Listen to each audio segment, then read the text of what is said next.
there is hardly a man alive who dares to be just what he is without doctoring up the impression.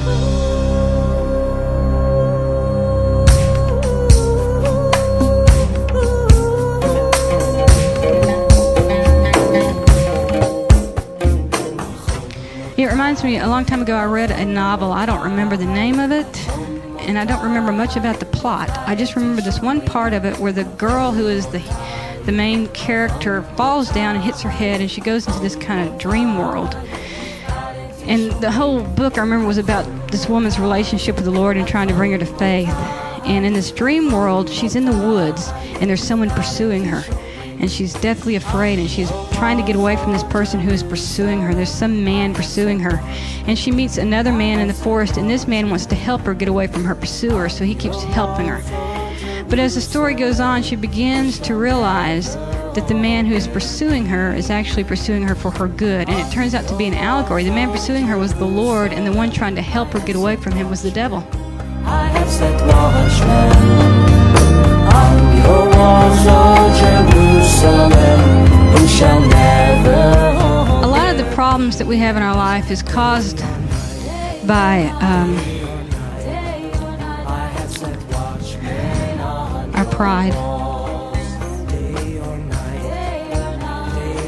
You know, what got me thinking about this was I read something by C.S. Lewis, and he basically was trying to draw a picture of pride, and he drew a picture of someone scraping and cleaning themselves, trying to make themselves pure. And he described them as barren. And these people were trying to keep anything from touching them that would make them dirty. Sometimes pride is manifested in a low view of ourselves rather than an exalted one. The more humility a person has, the greater true self-worth he has. Now think about that.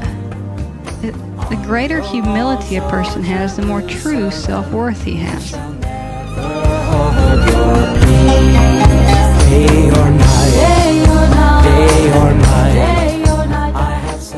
Pride is choosing to be deceitful about who you really are. It destroys self-esteem, making you insecure. Now think about that.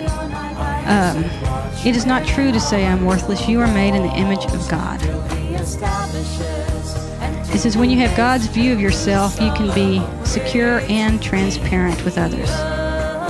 Till he establishes until he makes Jerusalem. I don't know who we think we are sometimes. To have these thoughts about ourselves and to believe these lies as though it had anything to do with what I make me. It has everything to do with what he made me. And all that matters is what he made me. And if I'm embarrassed and afraid for people to see what he made, then I'm embarrassed and afraid of him.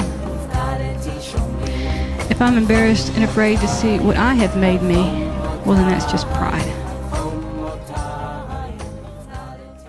We are constantly trying to come across as better than we are. We're constantly trying to hide our weaknesses and hide the areas that we are most sensitive about. And we're fearful that people will see the things in us that we have rejected ourselves for.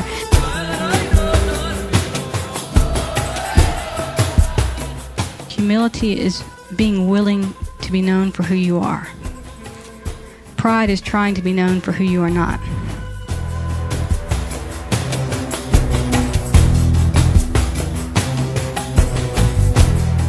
And I really do believe that meekness is the key to having that kind of intimacy. Intimacy is the key to being able to move the hand of the Lord. And so the key to power is meekness.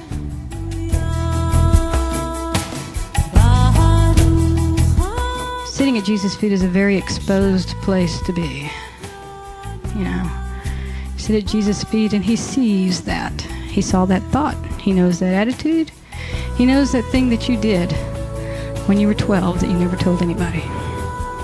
You know? And you squirm.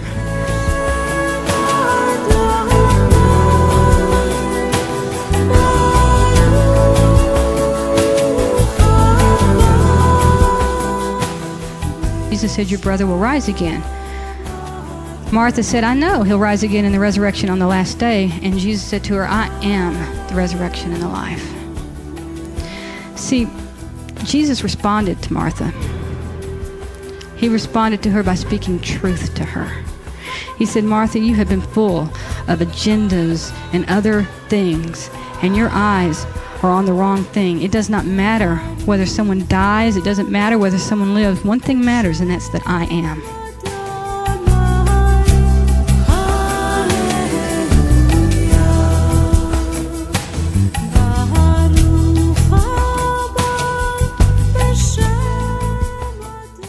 I am the beginning, I am the end, I am everything. And if you've got your eyes on the result, well, then I have disappointed you, haven't I?